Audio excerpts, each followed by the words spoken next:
rino igore reminana. Secret Agenda Music. Vamwe vakaitirwa minana ndi milioneya. Seweek Neo Shifayo imilioneya neya.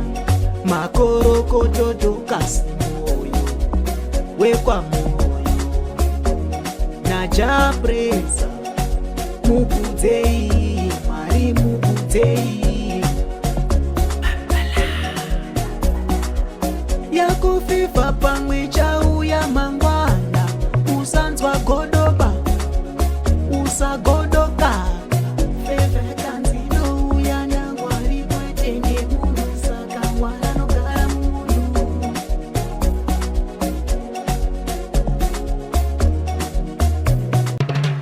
Congratulations makorokota mhlope amhlope amhlope. Congratulations makorokota mhlope amhlope amhlope.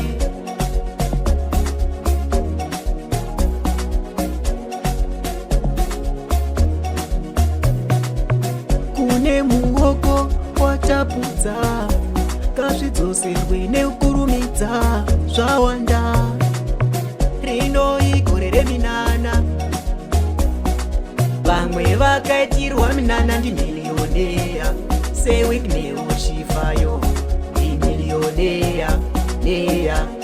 Makorokoto Dorcas moyo wekwa moyo naja presa mukudzeyi Mwari mukudzeyi. Yakufifa pamwe chauya mangwana. Usanzwa godoba usagodoka.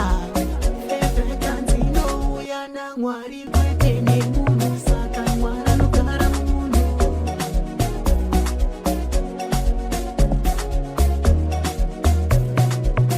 Congratulations makorokota mhlope amhlope amhlope.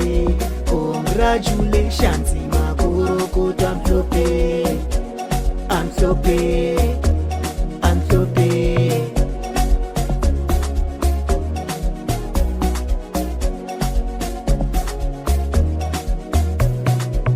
Kune muoko watapudza kazvidzoserwe neukurumidza zvawanda.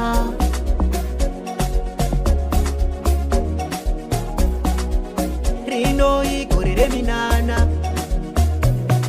Vamwe vakaitirwa minana ndi milioneya. Seweek Neo Shifayo imilioneya neya. Makorokoto Dorcas moyo wekwa moyo naja presa mukudzeyi Mwari mukudzeyi. Yakufifa pamwe chauya mangwana. Usanzwa godoba usagodoka.